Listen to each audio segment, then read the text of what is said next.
লালনের মতো শয়তান এই বাংলাদেশে জন্মই নেয়নি। আপনি জানেন লালন এত খারাপের খারাপ।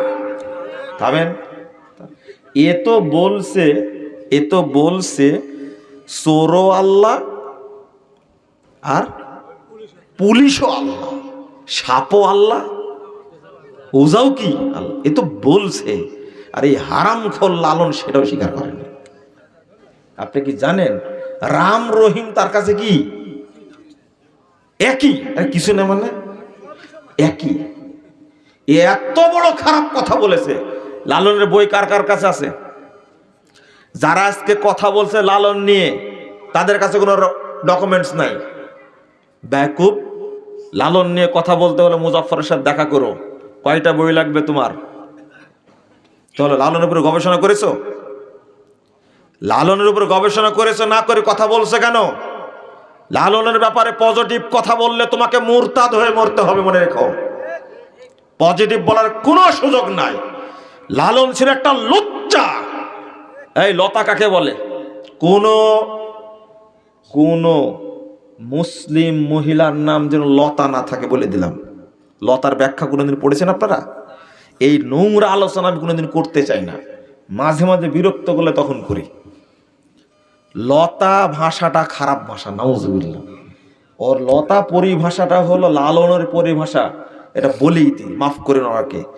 এটা হলো মহিলাদের যৌনিপথকে লতা বলেছে। নাউজুবিল্লাহ বলেন একবার। না শুনতে ভালো লাগছে? লতা কেন বলা হয়েছে তার ব্যাখ্যা দিই। এই হারামখোর বলছে কি জানেন? এই মারদুদ, আস্তাগফিরুল্লাহ। আর বলে এই বাউল মানে কি? ফাউল, তাই না? বাউল মানে মুত মুত। আরবি বাউল মানে কি? পেশাব। মুত বুঝেন না? পেশাব বলে কোনোদিন? আপনার মা কি বলেছে? তাড়াতাড়ি মুত, কি বলেনি? ও ভদ্র ভাষা বলে মাতৃভাষা। মাতৃভাষা হলে মুতি আই। ভুল বললাম, রাগ করবেন না, এটা বাস্তব। এটা কি? হ্যাঁ, ডক্টর মোহাম্মদ শহীদুল্লাহ বলছেন। আর একজন হলেন প্রিন্সিপাল ইব্রাহিম সাহেব। বাড়ি কোথায় জানেন? প্রিন্সিপাল ইব্রাহিম সাহেব টাঙ্গাইলের। প্রিন্সিপাল ইব্রাহিম সাহেব বলছেন, যদি মাতৃভাষাই প্রিয় ভাষা হয় তাহলে সাধু আর চলিত কেন? কথা তো সঠিক। আমি যে ভাষায় কথা বলবো সেটাই আসল ভাষা হবে। পাবনার যে ভাষা সেটাই কি আসল ভাষা। যেমন সিলেট আর চিটাগঙ্গের মানুষ কারো ভাষার ধার ধারে না। ওরা গান গাচ্ছে না গালি দিচ্ছে, জীবনে বুঝতে পারবেন না আপনি। এমন ভাষা তারা বলবে, ওরাই ঠিক আছে। আমি যেটা বলছি যে বাউল মানে কি? আবার ফাউল বলে মুত, পেশাব। হ্যাঁ, বাউল মানে কি? আমি পেশাবের সূত্রটা বলে দিই আগে। সূত্রটা বলে দিই, আপনারা আমাকে অন্যদিক নিয়ে চলে গেলেন। লা হাওলা ওয়ালা কুওয়াতা বিল্লাহ। অন্যদিকে নিয়ে চলে গেলেন। সূত্রটা বলে দিই। বাউল মানে যে পেশাব। এই লালন ফকিরের যারা মুরিদ, এই শয়তানগুলো পেশাবকে পবিত্র মনে করে। ওরা কোনো পেশাব করে পানি নেয় না। জেনারেল শিক্ষিত মানুষ পেশাব করে ঝাড়া টাড়া দেয়, কিন্তু এরা ওই পেশাবকে পবিত্র মনে করে। শুধু ওইটা না, আস্তাগফিরুল্লাহ, লালনের কাজই হলো যৌন চর্চা। যত সাহিত্য পড়বেন, পড়েননি তো বলবো কি? যারা পড়নি যোগাযোগ আমার সাথে করবা। তোমাকে লালনের পড়া, লালনের দর্শন দ্বারা তোমাকে ধুয়ে দিব। তুমি মুসলমানের বাচ্চা, ইবলিস কোথাকার, লালনের পক্ষে কথা বলো। তোমার স্লোগান উঠা উচিত, লালনবাদকে বাংলাদেশ থেকে নিষিদ্ধ করতে হবে। তারা নবীকে অপমান করেছে, আল্লাহকে অপমান করেছে, মুসলমানদের অপমান করেছে। আর যারা হিন্দুরাও করেনি। কথা কি বুঝতে পারছেন? শোনেন, বলছে জান্নাতে যে নহর পাওয়া যাবে। কি পাওয়া যাবে? নহর, মধুর নহর। কি?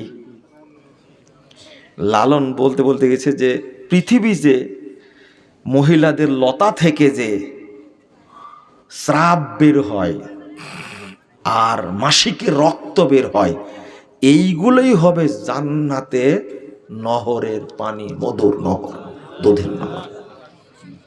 একে একে বাঁচা থাকলে কি করা লাগতো? আপনারা না বুঝে লালনের গানের পাগল আপনারা, তাই না? আস্তাগফিরুল্লাহ, আস্তাগফিরুল্লাহ। শোনেন, এখন নেটের যুগ, সব শুনে ফেলেন আপনারা। আমি নেট টেট দেখে বলছি না, দলিল দেখে বলছি একবারে। এ হারামখোর কি কি কথা বলে গেছে। চলেন, আল্লাহ যেন আমাদেরকে হেফাজত করেন, বলেন আমিন। খবরদার লালনের গান বাজাবেন না। আর যে এলাকায় এগুলো হয় ওই এলাকায় নিষিদ্ধ ঘোষণা করবেন, ওসি সাহেবকে বলবেন এই এলাকায় যেন গান না হয়, যদি হয় আপনি দায়ী। কথা কি বুঝতে পারলেন? প্রশাসনের সহযোগিতা নিয়ে বন্ধ করে দিবেন। আর আল্লাহকে অপমান করে, নবীকে অপমান করে অন্য দেশে তার জায়গা হতে পারে, বাংলাদেশে জায়গা হবে না ইনশাআল্লাহ। এটা মনে রাখতে হবে। ঈমান নিয়ে খেলা করো, তাই না? যে ভোট আসছে এখন, এখন এই দিনদার মানুষকে বিক্রি করে তারা ভোটের ব্যবসা করবে। আর যখন ক্ষমতায় যাবে তখন এরা উলঙ্গ হয়ে যাবে ক্ষমতার জন্য। আর যেন আপনারা প্রতারিত হবেন না, মনে থাকবে। আর প্রতারিত হওয়ার দরকার নাই। স্পষ্ট কথা বলে দিলাম। যে কথাটা বলছিলাম এই জায়গায় এসে, সেটা হলো ব্যাখ্যা দিবেন, নিজের মতো দিবেন না। কত ব্যাখ্যা দিয়েছেন, যেমন বলছে মুহাম্মদুর রাসূলুল্লাহ সাল্লাল্লাহু আলাইহি ওয়াসাল্লাম বলছেন হাফেজের কবরে আযাব হবে না। বুঝেছেন কথা? হাফেজের কবরে আযাব হবে না। হাফেজের কবরে আযাব মাফ, মানে তার বাপ মায়েরও কবরের আযাব মাফ। 2, হাফেজকে কিয়ামতের মাঠে স্বাগত জানানোর জন্য আসবে। কবর ফেটে গেলে হাফেজ একজন সাদা ধবধবে সুন্দর মানুষ আকৃতির একজনকে দেখতে পাবে, তাকে স্বাগত জানার জন্য আসবে। কোরআন জিজ্ঞেস করবে হাল তারিফুনি, হাফেজ সাহেব আমাকে কি চিনতে পারছো? তখন হাফেজ সাহেব বলছে লা আরিফুক, আমি তো তোমাকে চিনতে পারছি না, কে তুমি? তখন কোরআন বলবে আনা সাহিবুকাল কুরআনুল কারীম, আরে আমি তো তোমার সাথে কুরআনুল কারীম, আমি তোমাকে স্বাগত জানানোর জন্য এসেছি। আচ্ছা, কিয়ামতের মাঠে যাকে কোরআন স্বাগত জানাবে তার কোনো ভয় ভীতি থাকবে? কোথায় নিয়ে যাবে? কোরআন কিয়ামতের মাঠে এই হাফেজকে নিয়ে যাবে আল্লাহর কাছে। রাসূল সাল্লাল্লাহু আলাইহি ওয়াসাল্লাম বলেছেন, ইবনে মাজার হাদিস, আহলুল কোরআন আহলুল্লাহ, কোরআনের হাফেজরা হলো আল্লাহর পরিবার, মানে ওয়াখাসাতুহু, এবং আল্লাহর সবচেয়ে বিশেষ অতিথি হলো, আমরা বলি না আজকের প্রোগ্রামের প্রধান অতিথি, বলি না? কিয়ামতের মাঠে আল্লাহর একান্ত বান্দা, খালেস বান্দা, একান্ত অতিথি হবেন কোরআনের হাফেজগণ। সুবহানাল্লাহ, এত মর্যাদা। তো এতটুকু বুঝালাম যে ইলমের মাজলিসের মর্যাদা। যাক, আমি যে বিষয়টা নিয়ে আলোচনা করব সেটা তো বলবোই, কিন্তু আজকে একটা আনন্দের কথা বলি। আমি আলোচনা করলে টার্গেট করি বক্তব্যের মধ্যে 1 জন 2 জন এরকম ব্যক্তিকে। কয়জনকে? 1 জন 2 জন বক্তব্য। 3 জনের টার্গেট খুব কম করি। এখান থেকে 1 থেকে 2 জন ব্যক্তি বুঝলেই আলহামদুলিল্লাহ। এই পাবনা বেড়ার এই ঘটনা, মুসআব বিন উমার রাদিয়াল্লাহু আনহু একজন সাহাবী, তার ব্যাপারে আমি বক্তব্য বেশি দিই। আমার বক্তব্যের বিষয় থাকে ছাত্র ও যুব সমাজের কর্মসূচি। ছোট থেকে বক্তব্য দিই। আপনাদের সন্তান, আপনারা চিনেন ছোট বাবু বলে, তাই না? কি বলি চেনেন? ছোট বাবু। আমিও ছোট বাবুই বলি এখনো। আজকে দেখা হওয়ার পরে বলছে কি নাম? মাহবুবুল আলম, তাই না? কেমনি এই নামটা চয়েস করলেন? কিন্তু প্রথম যখন এসেছিলাম প্রোগ্রামে তখন কি করেছিলেন আপনারা মনে পড়ে? আমার কিন্তু সব মনে আছে। এই প্রোগ্রামে উপস্থিত হওয়ার কারণে আমাকে কি পরিমাণ বিগত সরকারি টিকটিকিগুলো ডিস্টার্ব করেছে। পরে দাওয়াত দিলেও আসতে পারিনি। আলহামদুলিল্লাহ, মসজিদ উদ্বোধন করে দিয়ে গেছিলাম, মনে আছে? এই প্রোগ্রাম করে গেছিলাম, আর আসতে পারি না। পরে মাঝখানে একদিন খুতবা দিতে আসছিলাম, তাই না? আজকে যে কত আনন্দ, ভালো লাগছে, যেখানে আজকে মাদ্রাসাও শুরু হয়ে গেছে। আলহামদুলিল্লাহ, আমি এই দোয়া কোনোদিন কোথাও গিয়ে করিনি, আজকে করেছি। আল্লাহ তুমি এই মাদ্রাসাকে, মসজিদকে কিয়ামত পর্যন্ত কায়েম রাখো। কিন্তু ওসিলা কয়জনের? এইটাই টার্গেট আমাদের। কথা কি বুঝতে পারলেন? এখান থেকে যেগুলো বের হবে, আজকে আমি মুজাফফরে এসে এই জায়গায় বক্তব্য দেব, আজ থেকে 20 বছর আগে কোনো ভূতই পরিকল্পনা করেনি। কি ভুল বললাম? কোনো ভূতই পরিকল্পনা করেনি যে হতে পারে। আজকে আমি আসছি, আগামী দিনে এই জায়গাতে বিশ্বের সেরা কোনো আলেম এসে বক্তব্য দেবে ইনশাআল্লাহ। ইনশাআল্লাহ। আপনারা তাতে কি অসন্তুষ্ট না? খুব অসন্তুষ্ট। কারণ বাংলাদেশের বোধহয় মুজাফফর 1 নম্বর বেদাতীদের টার্গেট। এই লোককে নিয়ে আসছে, আপনারা সবাই কি অসন্তুষ্ট, তাই না? অসন্তুষ্ট? শোনেন, আপনারা আমার উপরে অসন্তুষ্ট, কিন্তু আমি আপনাদের উপরে কি সন্তুষ্ট। কারণ আপনারা আমাকে গালি দেন, আর আমি আপনার জন্য দোয়া করি। যে ব্যক্তি দোয়া করে আল্লাহ তাকে হেদায়েত দান করুক, তার চেয়ে বড় আপন তার বাপও না। আল্লাহ রাব্বুল আলামিন নূহ আলাইহিস সালামকে ধমক দিয়েছেন, লাইসা মিন আহলিক, এই তুমি কেনানকে বলছো আমার বেটা, আর আল্লাহ ধমক দিয়ে বলছেন কি ওটা তোমার পরিবারের কেউ না, অথচ নিজের বেটা, পরিবারের কেউ না।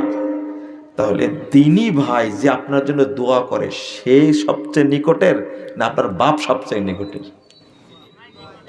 আমি দোয়া করি আপনার জন্য, কি জানেন? একটা জাল ফেলে দিয়েছি, এই জাল থেকে আপনি মুক্ত হতে পারবেন না। যদি লেগে যায়, আমাকে যতই গালি দেন 20 বছর যাবত, আপনি এই জালে পড়বেন ইনশাআল্লাহ। একদিন প্রকাশ না করতে পারলে বলে যেতে হবে, যে মনে মনে বলে যেতে হবে মুজাফফর বিন মহসিন যেটা বলেছে ওইটাই ঠিক। ইনশাআল্লাহ, এটা আমার দাবি। কারণ আমি তো আপনাকে দায়িত্ব দিইনি। কাকে বলেছি? আল্লাহ তুমি এদেরকে হেদায়েত দান করো। কাবা ঘরের কাছে গিয়ে দোয়া করেছে, আরাফার মাঠে দোয়া করেছে। আপনি যতই গালি দেন না কেন, আপনার গালি কাজে লাগবে না ইনশাআল্লাহ। যে গালি দেয়, এতদিন বান মেরে আমাকে কোন দিন মেরে ফেলে দিত, মারেনি কে? হ্যাঁ, আল্লাহ মারলে না মরবো নাকি? আপনি জানেন, এখান থেকে যাওয়ার পরে পরের দিনই আমাকে ডিবি অফিসে নিয়ে গেছে। আমার সাথে কি হয় আমি পরিবারকেও বলি না, কাউকে বলি না, কারণ আমি আতঙ্কে থাকি, আর কেউ যেন আতঙ্কিত না হয়। এই পাবনাতে একবার প্রোগ্রাম আসছিল, গতবার এসে গেছি আমি কোন জায়গায়, যমুনা সেতুর পাশাপাশি, ওখান থেকে ব্যাক করেছি। ড্রাইভারের ফোন অফ করে দিয়েছি, আমার ফোন অফ করে দিয়েছি, যাচ্ছিলাম পাবনা, ঘুরে গেছে ওখান থেকে। এমনও কিছু হয়। আল্লাহ রাব্বুল আলামিন যেন আমাদের এই দাওয়াতকে কবুল করে নেন, আমিন। আমি স্পেশালি দোয়া করছি এই যে ভাইদের জন্য, এনারা খুব পরিশ্রম করে, অনেক নিন্দা, অনেক উৎসাহ, অনেক ভৎসনা শোনার পরেও ধরে আছেন প্রতিষ্ঠান। এই প্রতিষ্ঠান একদিন অনেক বড় হবে ইনশাআল্লাহ। আর মনে মনে যে দোয়া করেছি সেটা আজকে প্রকাশ করে দিই।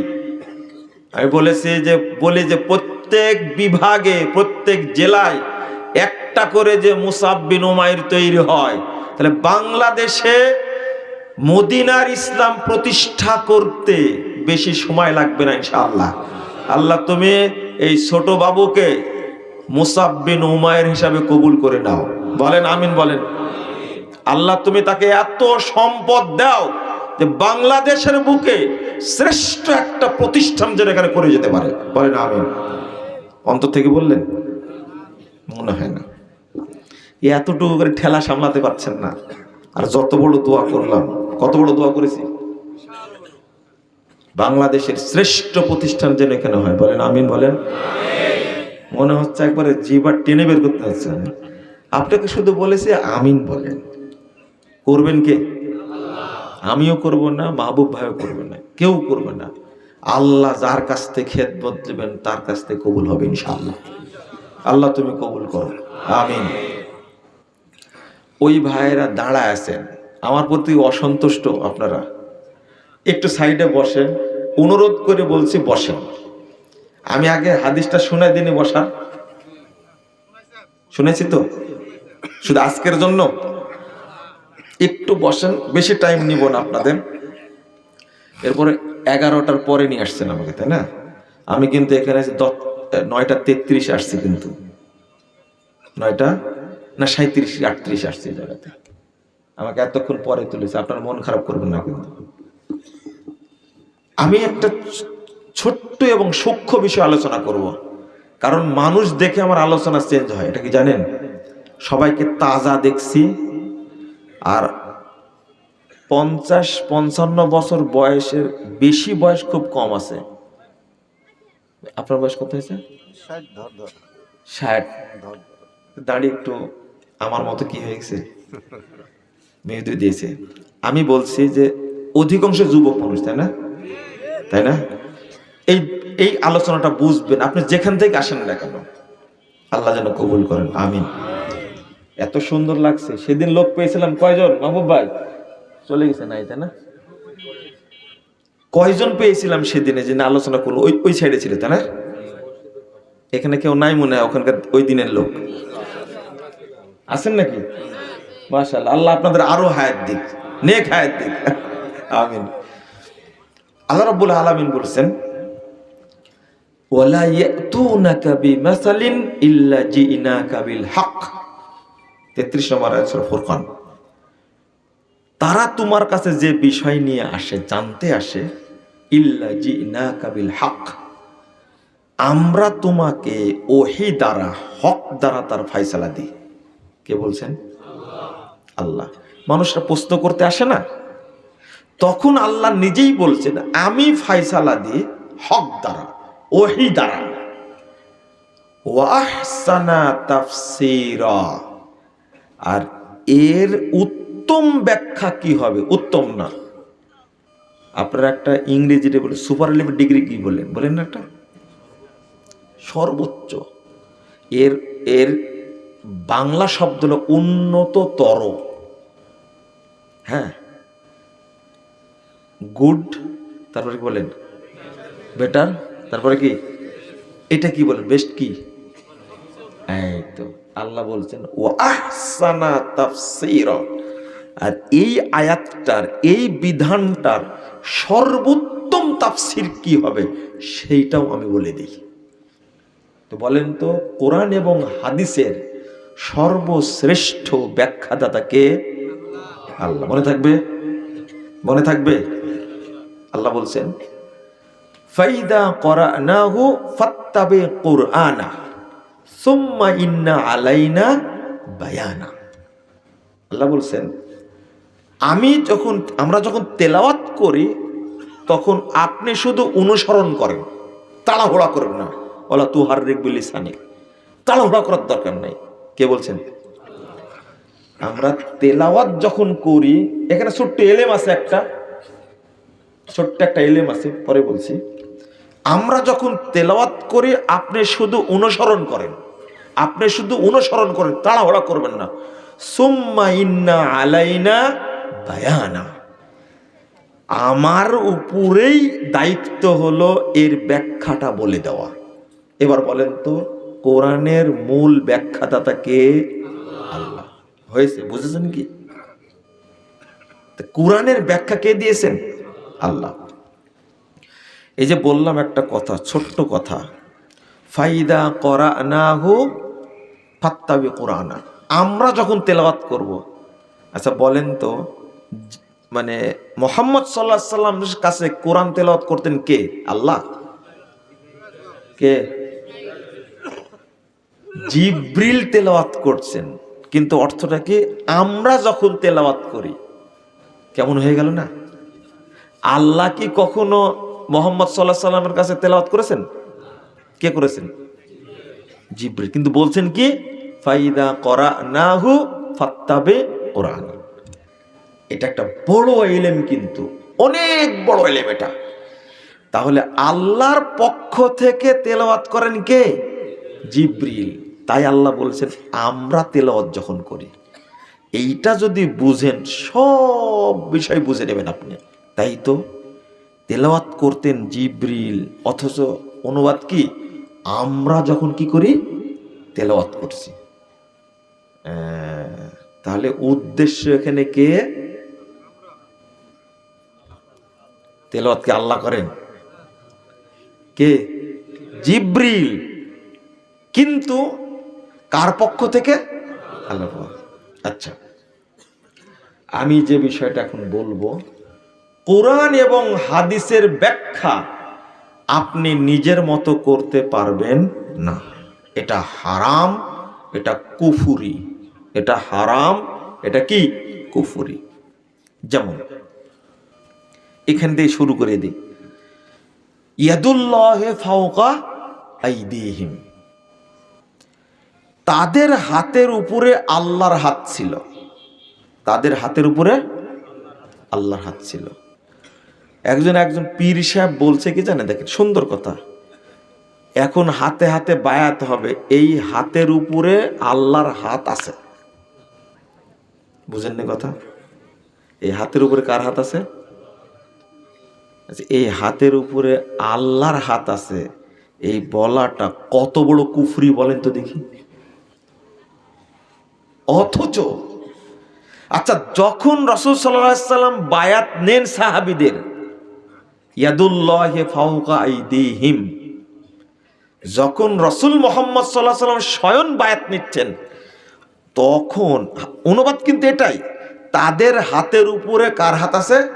আল্লাহর হাত আছে। আচ্ছা, তখন রাসূল সাল্লাল্লাহু আলাইহি সাল্লামের হাতের উপরে কার হাত ছিল? কার? জিবরিলের। আপনারা বলেন তো। দেখেন কি চমৎকার জিনিস। শুধু না বুঝলে কত বড় কুফরি, কত বড় হারাম কথা। অথচ সাহাবা কেরাম অর্থ করছেন যে আল্লাহর হাত ছিল তাদের হাতের উপরে, অর্থাৎ আল্লাহর পক্ষ থেকে হাত দিয়েছিলেন মুহাম্মদুর রাসূলুল্লাহ সাল্লাল্লাহু আলাইহি সাল্লাম। এর অর্থ হলো এটা। তাহলে কি বুঝছেন? ওইটা থেকে এটা বুঝলেন না? আল্লাহ বললেন আমরা যখন তেলাওয়াত করি, তেলাওয়াত আসলে কে করেন? কার পক্ষ থেকে? আল্লাহর পক্ষ থেকে। সাহাবীদের হাতের উপরে হাত দিয়েছিলেন আল্লাহর পক্ষ থেকে। এবার কি বুঝেছেন? এখন মুহাম্মদ সাল্লাল্লাহু আলাইহি সাল্লাম এই কথা বলার সাহস কোনোদিন পাননি যে এই হাতের উপরে আল্লাহর হাত আছে, কিন্তু পীর সাহেব ঠিকই বলছে এই হাতের উপরে কি আছে? আল্লাহর হাত আছে। বলেন নাউজুবিল্লাহ। ভুল বুঝাইছে না, ভুল বুঝেছি। পীর সাহেব ভুল বুঝাচ্ছে, রাইট। অথচ আমি যে আয়াতটা পড়বো, এই আয়াতের মাধ্যমে বুঝে নেবেন যে আপনি পথ পাইছেন না পাননি। পথ মানে সিরাতে মুস্তাকিম, হেদায়েত পেয়েছেন না পাননি। এটা হাদিস। এখন সবাই বলছে মার রব্বুক, তোমার না, তুমি কোন আইন মেনে চলেছ? এর অর্থ কি? তুমি কোন আইন মেনে চলেছ? ওমা দীনুক মানে কি? তুমি কোন দল করেছ? হ্যাঁ, বুঝেন না মনে হয় কথাটা? তুমি কোন দল করেছ? এই কবরে তিনটা প্রশ্নই হলো রাজনৈতিক প্রশ্ন। তিনটা প্রশ্ন কি? রাজনৈতিক প্রশ্ন। এই যে ব্যাখ্যাটা আপনি নিজে দিলেন, এটা হালাল না হারাম? মনে হচ্ছে হাদিসটা ওর উপরে নাজিল হয়েছে। এই হাদিসটা প্রথম কে বলেছেন? বলেন না, কে বলেছেন? প্রথম প্রকাশ করেছেন কে? মুহাম্মদুর রাসূলুল্লাহ সাল্লাল্লাহু আলাইহি সাল্লাম। হাদিসটা বলতে বলেছেন কে? আল্লাহ। প্রথম হাদিসটা যারা শুনেছেন তারা কারা?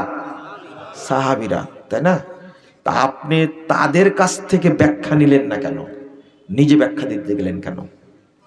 আল্লাহ রাব্বুল আলামিন বলছেন 137 নম্বর আয়াত, ওই আয়াতটা যে আয়াতের উপরে উসমান রাদিয়াল্লাহু আনহুর রক্ত পড়েছিল তাকে হত্যার পরে, তিনি পড়ছেন ফাসায়াকফিকাহুমুল্লাহ, অচিরেই তাদের উপরে আল্লাহ আপনাকে যথেষ্ট করবেন। উসমান রাদিয়াল্লাহু আনহু নিহত হয়েছেন, শহীদ হয়েছেন, চলে গেছেন, কিন্তু আল্লাহ রাব্বুল আলামিন উসমান রাদিয়াল্লাহু আনহুকে সম্মানিত করেছেন। ওই আয়াতের মধ্যে আল্লাহ বলছেন ফাইন আমানু বিমিসলি মা আমানতুম বিহি ফাকাদ ইহতাদাও। কোন ইলম যদি না শিখেন, আজকে একটা ইলম শিখে যাবেন, যেটা বলার উদ্দেশ্য, কোরআন এবং হাদিসের ব্যাখ্যা নিজের মতো করা যাবে না। আমি আজকে উদাহরণ দিয়ে দিয়ে বুঝাবো এটা কত বড় অন্যায়। শুনবেন তো? আগে বলেন শুনবেন কিনা, তাহলে শুরু করব। আমি তাজা মানুষগুলো পেয়েছি তাই আলোচনা শুরু করেছি, না হলে একটা সুদের ঘুষের নামাজের ওয়াজ করে শেষ করে দিতাম। ইনশাল্লাহ আপনারা বুঝবেন, আশা করি আমার বিশ্বাসটা সঠিক হোক, আমিন। আল্লাহ বলছেন ফাইন আমানু বিমিসলি মা আমানতুম বি, তোমরা যেভাবে ঈমান এনেছো, আল্লাহ সাহাবায়ে কেরামকে বলছেন, আল্লাহ সাহাবায়ে কেরামকে বলছেন তোমরা যেভাবে ঈমান এনেছো, আই আকরারতুম, তোমরা যেভাবে শরীয়ত বুঝেছো, তোমরা যেভাবে শরীয়ত মেনে চলছো, ঠিক এইভাবে যদি অন্যরাও মানে ফাকাদ ইহতাদাও, তাহলে তারাও হেদায়েত পাবে।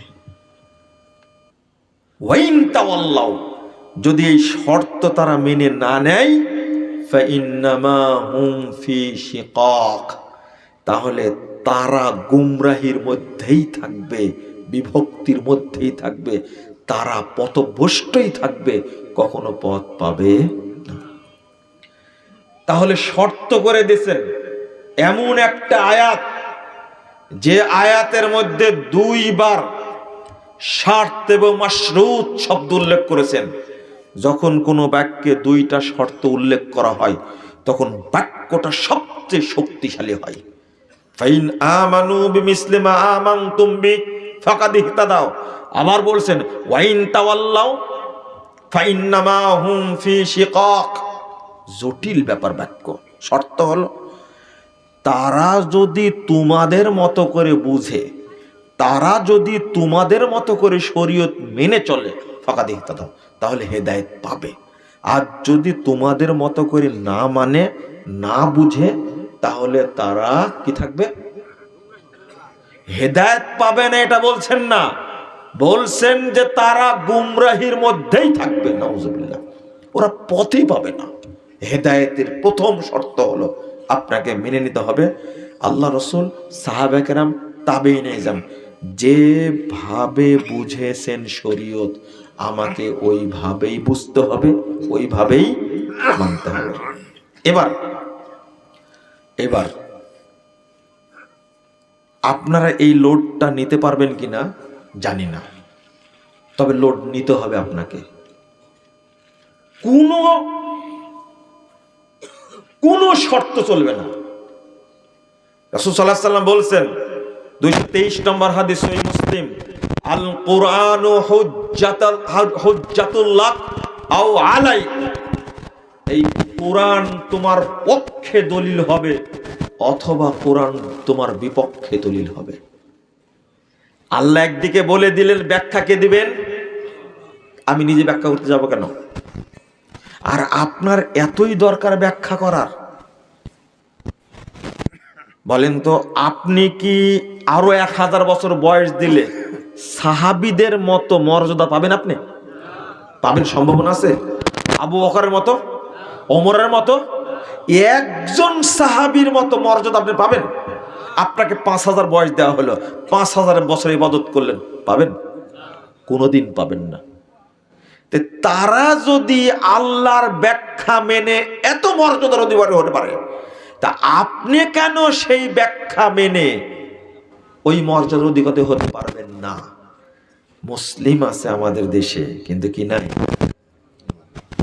ইসলাম নাই। মুসল্লি আছে, কিন্তু কি নাই? ঈমান নাই, মুমিন নাই। আল্লাহ রাসূল সাল্লাল্লাহু আলাইহি ওয়াসাল্লাম বলছেন, ইয়াতি আলান নাসে জামান, মানুষের সামনে একটা যুগ আসবে, একটা সময় আসবে। একটু তাকান আপনারা, মানুষের সামনে একটা যুগ আসবে, একটা সময় আসবে। ইয়াসতামিউন ওয়া ইয়াসাল্লুনা ফিল মাসাজিদ, লোকেরা ওই যুগে দলে দলে মসজিদে যাবে, তারা সালাত আদায় করবে।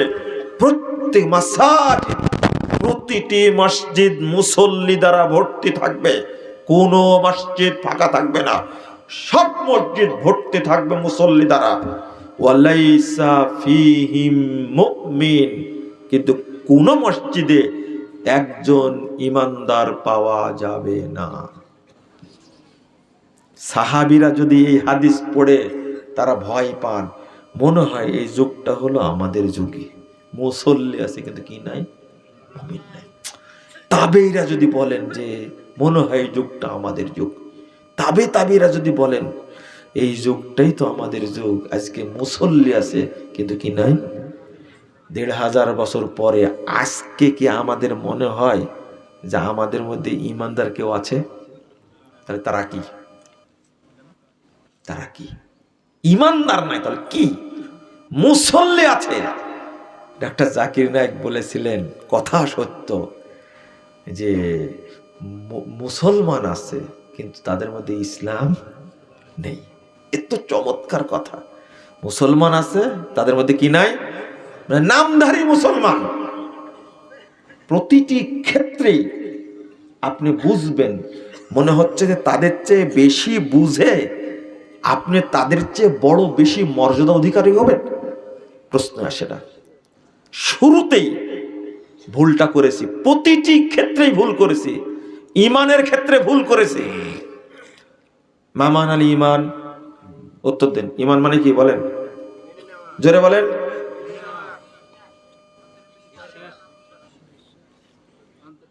ভয় করছেন কেন? ঈমান মানে কি? বিশ্বাস। ঈমান মানে বিশ্বাস। কে কে বলেছেন বিশ্বাস? হাত তুলেন তো, জোরে হাত তুলেন। ঈমান মানে কই? হাত তুলছেন না কেন? আচ্ছা ঠিক আছে। ঈমান মানে স্বীকার করা। ওই যে একবার পিছনে। ঈমান মানে স্বীকার করা, আর ইনি বলেন কি? মেনে নেওয়া। এতগুলো মানুষের মধ্যে এই দুইজন লোক বলছে ঈমান মানে কি? স্বীকার করা। যারা বলেছেন ঈমান মানে বিশ্বাস, এটা মিথ্যা কথা, এটা বানোয়াট কথা, এটা ধান্দাবাজি কথা। এবার আপনি তদন্ত করবেন, যারা আছে বাংলাদেশ সবার কাছে বলবেন যে মুজফফর বিন মহসিন বলছেন যে ঈমান মানে বিশ্বাস, এটা মিথ্যা কথা। আর আমি আপনাকে দলিল দিয়ে বুঝাবো। ঈমানের বিপরীত কি?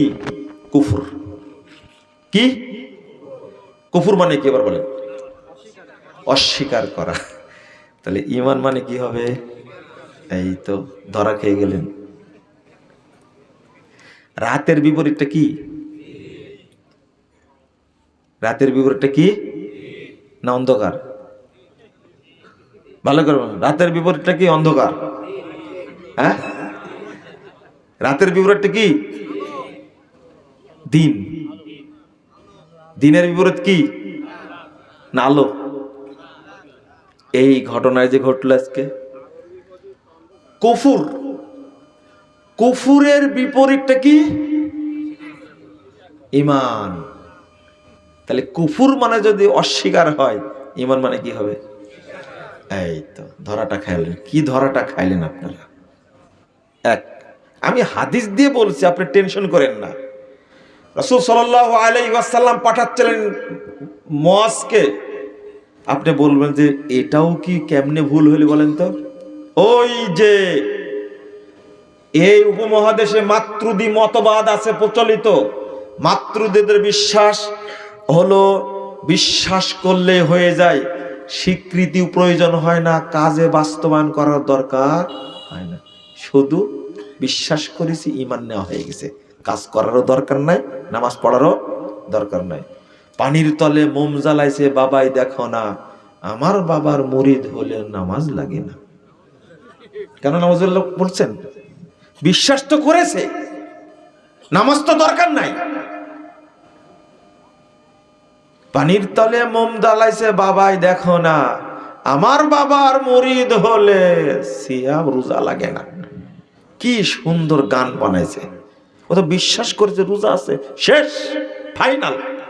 অথচ ১৫০০ বছর আগে মুহাম্মদুর রাসূলুল্লাহ সাল্লাল্লাহু আলাইহি ওয়াসাল্লাম যখন পাঠাচ্ছেন, ৭৩৭২ নম্বর হাদিস সহিহ বুখারী খোলেন, মুআজ বিন জাবালকে যখন পাঠাচ্ছেন, মুআজ তুমি ইন্নাকা তাকদামু আলা কওমিন মিন আহলিল কিতাব ফাআউওয়ালা মা তাদউহুম, প্রথম যে দাওয়াতটা দিবে তাদেরকে, আইয়ুহিদুল্লাহ তাআলা, তারা যেন আল্লাহর তাওহীদকে মেনে নেয়, প্রথম তাওহীদের দাওয়াত। তারপরে বলছেন ফাইদা আরাফু যালিক, এই তাওহীদের যদি স্বীকৃতি দান করে, আই আতাউ যালিক, যদি তারা তাওহীদকে মেনে নেয়, আও আজাবু যালিক, তারা যদি স্বীকৃতি প্রদান করে আমরা তাওহীদ মেনে নিয়েছি, ফাআখবিরহুম আন্নাল্লাহ ফারada আলাইহিম খামসা সালাওয়াত ফি লাইলাতিহিম ওয়া নাহারির। দিন ২ নম্বরটা বলবে, পরে বলবা যদি মেনে নেয় তাওহীদ, তাহলে বলবে আল্লাহ তোমাদের উপরে দিনে রাতে ৫ ওয়াক্ত সালাতকে ফরজ করেছে। তাহলে ঈমান মানে স্বীকৃতি দেওয়া। আজকে আমার কথা না, ইমাম ইবনে তাইমিয়া রাহিমাহুল্লাহ কত বছর আগে বলে গেছেন, মা'লুমুন আন্নাল ঈমান আল ইতিরাফ, ঈমান শব্দের অর্থ স্বীকৃতি প্রদান করা, আল ইকরার। আল ইকরার কি? আত-তাসদীক বিল জিনান, আল ইকরার বিল লিসান, ওয়াল আমালু বিল আরকান, ইয়াজিদু বিত তাআহ ওয়া ইয়ানকুসু বিল মাসিয়া। এত বলছি না, শুধু এতটুকু আজকে বলেন তো দেখি, যারা আছেন এখানে বলেন ইনশাআল্লাহ মরা পর্যন্ত মনে থাকবে। ঈমান মানে কি? স্বীকার করা। বলেন ঈমান মানে কি? যদি বলেন বিশ্বাস করা, তাহলে ঈমান বিশ্বাস পর্যন্ত থেকে গেল, মুখ দিয়েও বলা হবে না, আর অঙ্গ প্রত্যঙ্গ দিয়ে কাজে বাস্তবায়ন করা হবে না। এই ভুলটাই হয়ে গেছে। তাহলে ঈমানেই ত্রুটি, ঈমানেই ত্রুটি। বহু মানুষ আজকে ভাষাটা কি, যেমনি নাচাও তেমনি নাচে, পুতুলের কি দোষ? বলে না, যে ঈমানদার সেই কথা কি বলতে পারে? বলতে পারে? চোর হয়ে চুরি করো, কি? হ্যাঁ, তারপরে ভাষাটা কি বললেন? পুলিশ হয়ে ধরো, কি? সর্প হয়ে দংশন করো, ওজা হয়ে ঝাড়ো, কি? এটা বাঙালি গান না? আপনারা গান না? কোথায় গাওয়া হয় এটা? এই বাংলাদেশে গাওয়া হয়। আর আপনারা লালন নিয়ে পড়ে আছেন, তাই না?